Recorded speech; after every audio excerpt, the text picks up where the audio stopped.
Pour ne rien rater de nos programmes, n'oubliez pas de vous abonner à nos 2 chaînes YouTube, le Média TV et le Média 24/7, et d'activer la cloche. Qu'ils ont sous leur terre, c'est soit du pétrole, soit des métaux précieux, soit du diamant, et ils essayent de jouer avec ce levier-là. Sur un pays comme le Congo, $1 en moins, c'est 100 millions de rentrées en moins en une année. Quand vous êtes l'Arabie Saoudite, vous avez un poids sur le marché international, sur le pétrole, pour avoir une influence sur le prix. Quand vous êtes la Russie, c'est pareil. Aujourd'hui, les pays, quand ils commencent à devenir des pays émergents, c'est-à-dire qu'ils ont une capacité à négocier, la première chose qu'ils veulent faire, c'est remettre en cause le système financier, la façon de noter, la façon de voir les choses du monde occidental. Bonjour tout le monde, je suis ravie de vous retrouver pour un nouvel épisode de l'Instant Porcher. Avec tous les discours qu'on entend autour de nous, notre meilleure arme c'est de les connaître et de les comprendre. L'extrême droite, aidée par les médias financés par les milliardaires, cherche à imposer sa vision en muselant la diversité des voix et en bafouant le pluralisme. Pour riposter, le média lance Riposte, une campagne citoyenne cruciale pour bâtir une chaîne d'information indépendante et populaire. Sur les réseaux sociaux et la TNT francilienne, nous voulons porter les voix qui dérangent, celles qu'on ne veut pas entendre ailleurs. Cette bataille pour la démocratie nous concerne tous. Rejoignez-nous et soutenez la riposte sur campagne.lemediatv.fr. Bonjour Thomas. Salut Lisa. Alors avec toi aujourd'hui au programme, le Sénégal tient tête face à un puissant groupe pétrolier et ça y est, le fameux conclave sur les retraites de François Bayrou prend fin sur un échec. C'est parti. Le Sénégal se lance dans un bras de fer avec le plus important exploitant pétrolier du pays, l'Australien Woodside Energy. L'administration fiscale réclame 62,5 millions d'euros au groupe australien qui exploite le champ de Sangomar. Contestant tout arriéré d'impôts, celui-ci a lancé une procédure d'arbitrage international, ce que nous explique Le Monde. Le journal ajoute que le cœur du litige serait dû à des évolutions dans le régime fiscal sénégalais. Le groupe pétrolier considère que les exigences sénégalaises contreviennent à des clauses contractuelles censées protéger les investisseurs en cas de changements fiscaux ou légaux. On en a souvent parlé dans l'Instant Porcher, de ces grands groupes qui exploitent les ressources dans les pays africains, de cette relation d'interdépendance, mais aussi de la mainmise de l'Occident sur le continent africain.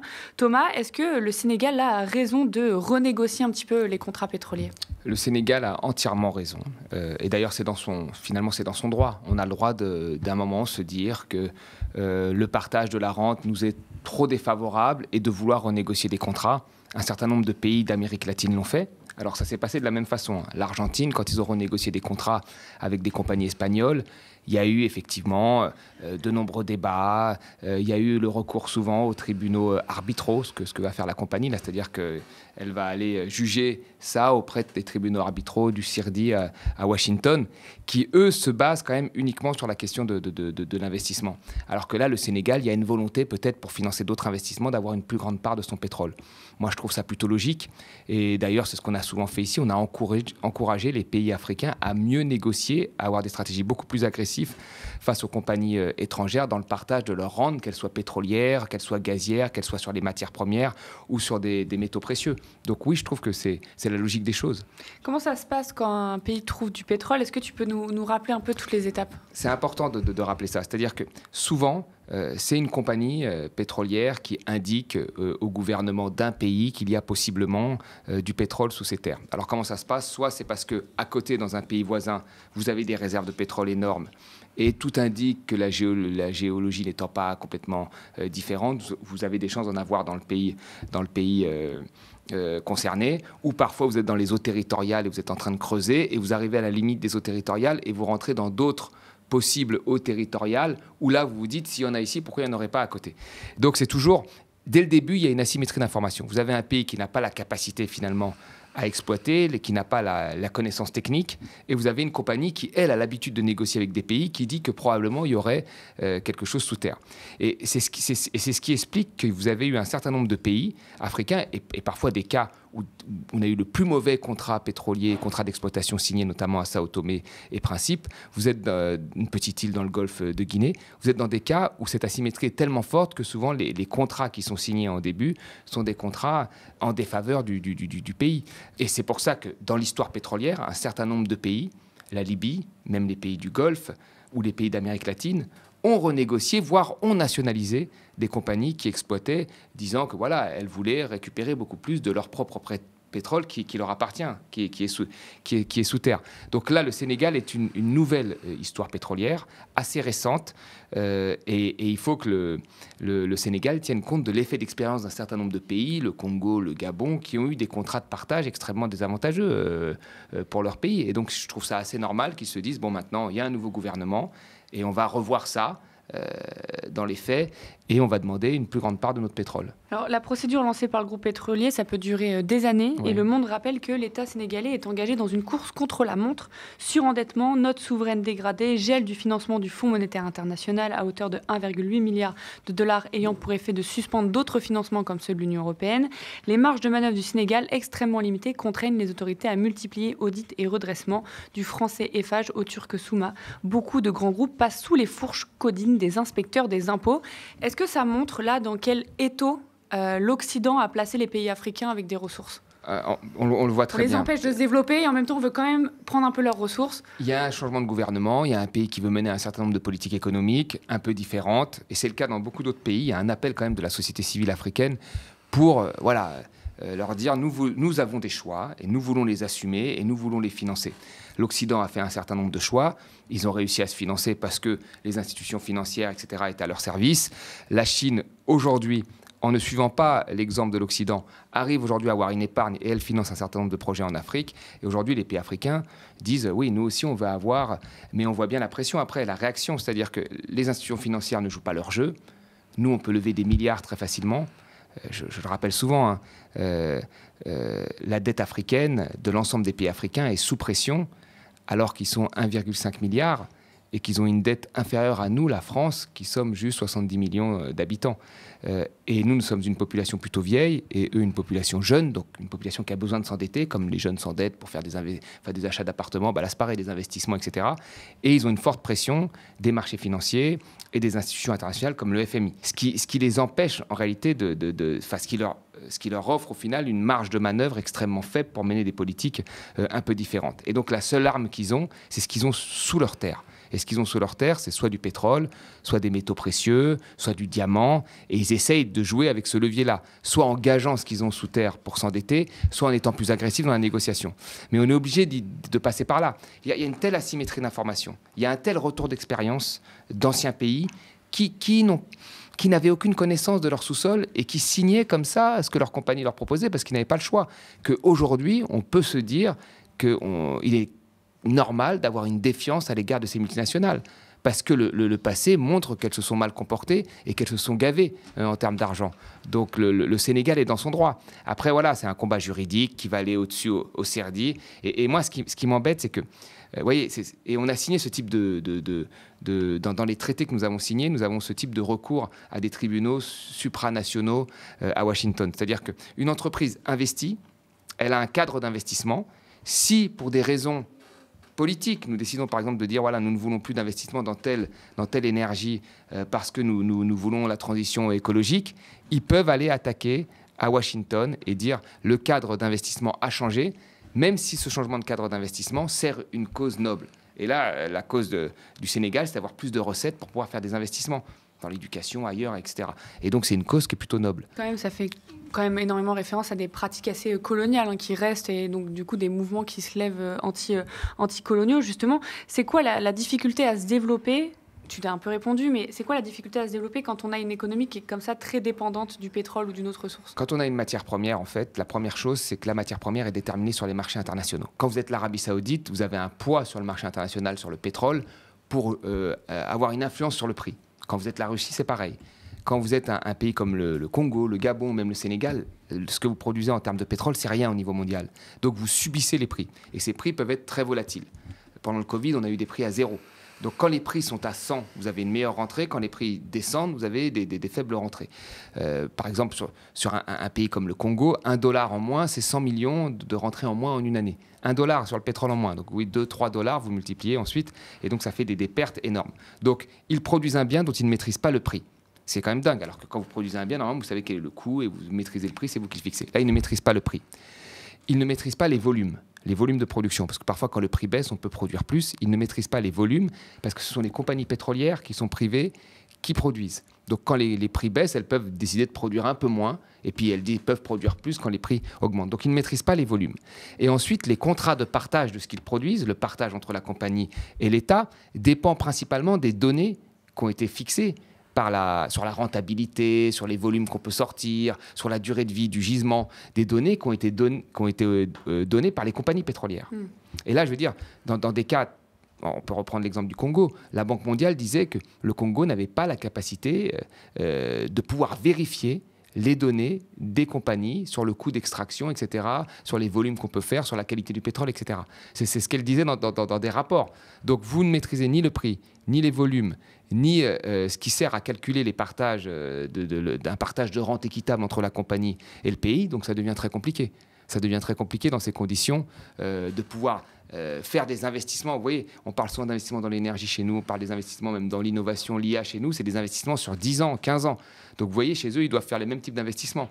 Et quand vous avez une matière première qui varie, qui est très volatile, avec des volumes qui ne dépendent pas de vous et un contrat de partage qui ne dépend pas de vous, ça devient effectivement très compliqué. C'est pour ça qu'on parle de mainmise de l'Occident sur les pays africains à ce niveau-là, parce qu'on voit que les compagnies qui en profitent énormément, c'est des compagnies occidentales. Oui, tout à fait. De toute façon, la première des choses que font aujourd'hui les pays, quand ils commencent à devenir des pays émergents, c'est-à-dire qu'ils ont une capacité à négocier, c'est le cas de la Chine, c'est le cas de l'Inde, c'est le cas du Brésil, la première chose qu'ils veulent faire, c'est remettre en cause le système financier, la façon de noter, la façon de voir les choses du monde occidental. Le FMI, la Banque mondiale, les banques sont majoritairement occidentales et elles ont une façon de voir les choses qui est plus proche des intérêts de l'Occident que des intérêts du reste du monde. Si on regardait les intérêts Allez, si on prenait comme ça et on se disait que les biens élémentaires à satisfaire, ce sont quoi ? C'est des constructions de réseaux d'eau, des constructions d'infrastructures, des investissements dans l'éducation, des constructions d'hôpitaux. Enfin voilà, la base, c'est ça. Normalement, un pays devrait facilement lever de l'argent pour faire ces investissements-là. On peut les surveiller, etc. Mais normalement, ils devraient le faire. Nous, on le fait. Eux, c'est très difficile. Si le FMI leur donne des dotations qui sont plutôt faibles pour faire ça, de l'autre côté, on leur demande d'ouvrir, de dérouler le tapis rouge aux multinationales privées, de se concentrer sur l'export, parce que ce qu'ils exportent nous sert à nous, et ainsi de suite. Donc c'est dans un cadre qui a été fixé par d'autres pays, et notamment les pays riches, c'est très compliqué aujourd'hui de se développer. Ça crée un échange inégal. Voilà. Le fameux conclave sur la réforme des retraites par François Bayrou se finit par un échec assez prévisible, me direz-vous, on l'avait dit ici.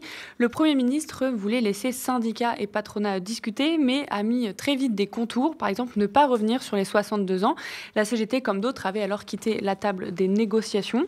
En dernière ligne, les partenaires sociaux restants ne se sont pas mis d'accord, par exemple, sur la pénibilité, et François Bayrou a tenté de sauver les meubles et avance que le travail s'est déroulé dans un climat de coopération. Thomas, tout ça, c'était du vent, on le savait ? Oui, c'était du vent, on l'a dit plusieurs fois ici. Mais c'était du vent parce que Bayrou ne voulait pas que la réforme change. Il veut plutôt que la réforme se poursuive en allongeant l'âge de départ à la retraite. Nous le savons, il l'a dit même dès le début. Il commence son discours de politique générale, il tape les retraités. Puis après, il dit, bon, je suis quand même un démocrate. Je pense que c'était plutôt une tactique politique pour que le PS ne vote pas la motion de censure. Je suis un démocrate, je fais un conclave, ils peuvent discuter entre eux, mais le conclave doit être soumis à cette restriction budgétaire, mais il ne faut pas remettre l'âge à 62 ans, je n'y crois pas. Pas de hauts impôts non plus. Pas de hauts impôts, donc voilà, pas d'augmentation de l'assiette de financement de la retraite avec les dividendes, tout, rien de tout ça. Donc qu'est-ce qu'on pouvait avoir comme résultat, à part ça, des résultats très cosmétiques. Et il se félicite quand même de l'avancée des négociations, alors que les deux syndicats importants comme la CGT et FO ont quitté la table. Bon. Moi, ce qui m'étonne, c'est que la CFDT ait cédé sur l'âge, alors qu'elle avait quand même manifesté à l'époque de la réforme Borne, et que quand Philippe avait mis cet âge pivot, ils étaient plutôt opposés.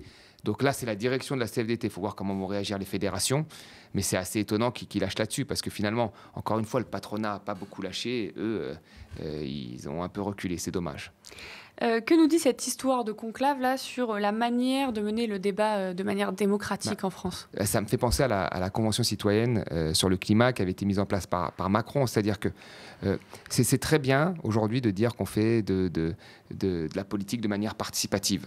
D'ailleurs, je me souviens qu'En Marche, Quand il a fait son programme, il a dit « Nous avons été à la rencontre des gens, nous avons rencontré je ne sais combien de personnes, voilà ce qu'il en sort. » Et aujourd'hui, ce que fait Raphaël Glucksmann, par exemple, avec Place Publique, c'est la même chose. Il dit « J'ai rencontré plein de gens, voilà ce qu'il en sort. » Bon, faut voir après ce que l'on fait. Et la Convention citoyenne pour le climat, c'était génial, les gens ont discuté, des gens qui a priori n'étaient pas d'accord, ça a été bien mené, mais à la fin, vous avez des contraintes budgétaires, vous avez des choix politiques et il n'en reste rien du tout. Enfin, il ne faut pas faire les étonnés. Si vous avez quelqu'un qui commence à vous dire que le climat, c'est pas si important que ça, que les normes sur le climat dans le bâtiment, c'est pas important, qui à la fin dit oui, j'ai changé et je vais laisser parler les gens et qui n'en prend rien et qu'on fait les étonner, c'est qu'on est un peu naïf. Et là, si vous avez quelqu'un qui commence un discours en disant le problème, c'est les retraités, et qui vous fait croire qu'ensuite il va y avoir une discussion sereine, apaisée, et qui va sortir de quelque chose, on voit très bien que c'est une manière de dire oui, les partenaires sociaux, je les méprise pas, ils discutent, on va voir ce qu'il en sort,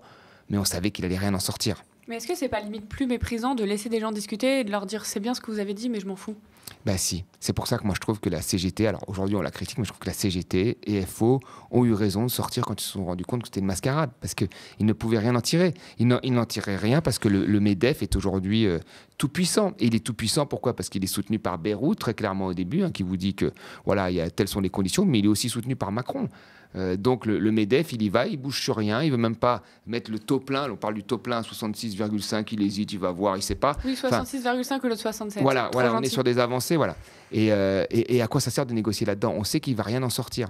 Donc à un moment, il faut dire que c'est une mascarade. Et la CFDT aurait dû, si la CFDT est sortie, ce serait fini. Ils ont continué, ils auraient dû dire aussi oui, c'est une mascarade. Et tous ces syndicats étaient ensemble contre la loi Borne. Donc il fallait qu'ils fassent front ensemble. Et très vite, on a su que ça n'allait pas fonctionner. Moi, dès le discours de politique générale, j'ai su que ça n'allait pas fonctionner. Parce que Bayrou s'attaquait très fortement aux retraités. Donc on comprenait que c'était sa cible. Donc on savait qu'il ne pouvait pas y avoir quelque chose de mieux quoi, qui en sorte. Voilà. Puis à partir du moment où la majorité des sondages, des Français, des actifs étaient contre la réforme, qu'il y avait des millions de personnes dans la rue et que le gouvernement continuait à nous dire oui, les gens sont contre, mais c'est parce qu'ils ne savent pas. On savait déjà qu'il y avait très peu de marge de manœuvre pour écouter les Français. Tout à fait. C'est important que tu rappelles ça parce qu'ils sont contre, les Français sont contre cette réforme, malgré le lavage de cerveau qu'ils ont là-dessus, en leur disant qu'on ne peut pas faire autrement, que c'est horrible, que c'est machin, qu'ils sont inconscients. Malgré tout, ils restent accrochés à ça. Donc ils comprennent bien que voilà, que c'est un problème de choix plutôt global qu'un vrai problème structurel du système de retraite par répartition. Oui, justement, tu avances ma question, mais on le dit depuis, mais le débat sur les retraites est mal cadré depuis le début en France. Il est très mal cadré. En fait, on a un système qui fonctionne plutôt bien, alors qu'un très léger déficit, mais très léger. Sur les prévisions à long terme, il augmente un petit peu, mais il ne reste pas catastrophique. Mais quand on vous parle de prévision à 50 ans, excusez-moi, j'ai du mal, parce que là, le corps, on pourrait voir aussi toutes les prévisions où il s'est trompé. Voilà, exactement. On a un très léger déficit. La population, elle va vieillir, mais le choc démographique, le gros choc, est derrière nous. Donc la vraie question de fond, et on se l'a dit souvent ici, c'est si la population vieillit, sans grand choc puisqu'il est derrière nous, est-ce qu'on ne doit pas consacrer une plus grande part de la richesse produite dans ce pays pour les retraités? Voilà. Est-ce qu'on ne doit pas suivre cette évolution démographique? La réponse du gouvernement est non. À partir du moment où c'est non, qu'est-ce qu'on fait? On baisse les pensions, on les fait travailler les gens plus longtemps. Et comme on ne veut pas mieux financer en augmentant l'assiette, c'est-à-dire... C'est ça, parce qu'on parle tout le temps des dépenses, mais jamais des recettes. Exactement. Comme là, ça s'est mis de côté pour des raisons économiques, nous dit-on, alors que les baisses de cotisation n'ont pas eu les effets escomptés avant, on baisse les pensions et on fait travailler les gens plus longtemps. Et ça, c'est une façon, encore une fois, d'affamer la bête, on l'a dit plusieurs fois, que les gens ne croient plus dans ce système, qui se disent il va changer, de toute façon on ne va pas avoir de retraite. Et à partir du moment où on se dit ça, on n'a plus qu'à enterrer le système par répartition. Mais les Français résistent là-dessus. Ils résistent beaucoup, c'est une bonne chose.